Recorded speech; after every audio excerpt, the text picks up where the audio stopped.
Hi, it's Steve. Today we'd like to show you how to change the timer on your dryer. It's a really easy job.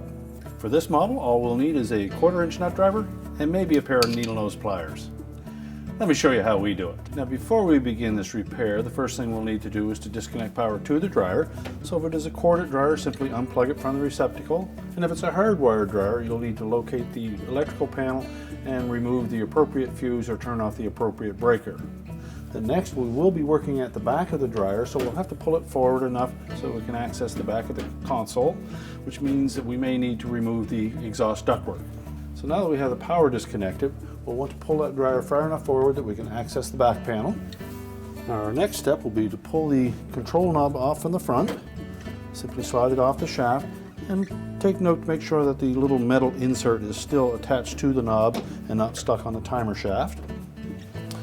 Now on this model we need to remove 6 1/4" hex head screws that secure that back panel to the console.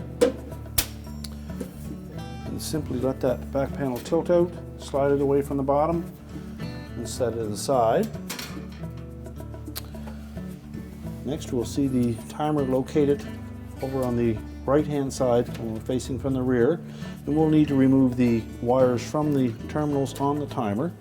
So I want to take note of where they are located.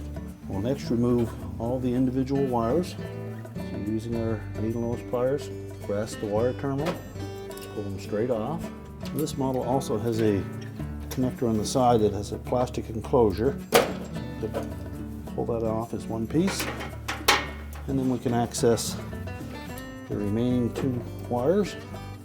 Then next we'll remove these 2 1/4" hex head screws that secure the timer to the mounting plate.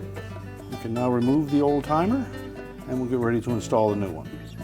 Now in installing the new timer, we'll line that up on that mounting plate first and attach it with the 2 retaining screws. Now with the timer mounted to the mounting bracket, we'll go ahead and reattach the wires. We'll start with the little short jumper on this model. And make sure the terminals are firmly attached. And then we can go ahead and put the back panel back in place. So we'll slide that bottom lip in underneath these 2 corner pieces.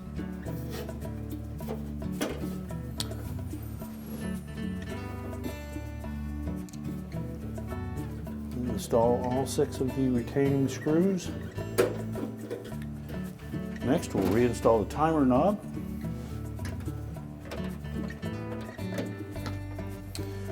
And then we'll go ahead and push the dryer back into position and reconnect the exhaust fan. We're now ready to reconnect the power, and our repair is complete.